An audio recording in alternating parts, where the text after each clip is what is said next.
Look at everyone and everything with God in between you and them.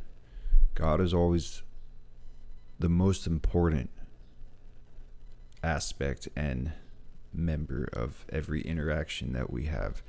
When Abraham went up the mountain to sacrifice his son Isaac, commanded by God, the people saw a father and a son going up the mountain, and then they saw the father and the son come down the mountain.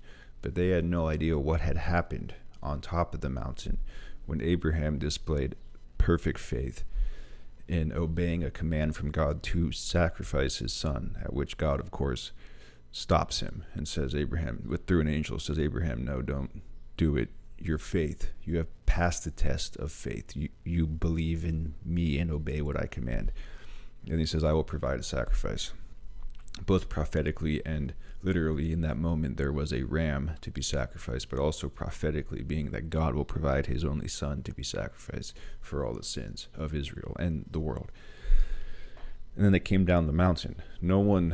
Some people, would learn about, but no one at the time really knew what had happened at that moment on the mountain, on Mount Moriah, where the temple would be built in Jerusalem, on that very spot on Mount Moriah.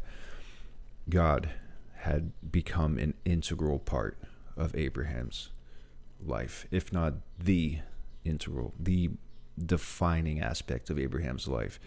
And us today, when there's someone who is born again, what that essentially means is the same thing. That person was without God before, and then there was a moment when they put absolute perfect faith in God. And after, they now carry God. God is with them, and they carry God. It's always a two-way relationship in everything they do, every interaction they have, every hardship they go through, every struggle, every triumph, every victory. It's always with and alongside God, right? And when that happens, the believer will understand both this world and the invisible truths, which are the governing truths of all creation. And that's the moment, right? After that moment, the believer just gets it.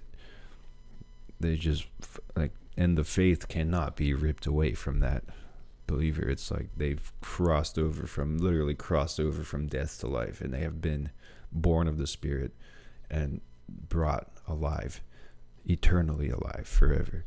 And hardships, so what's a hardship going to do?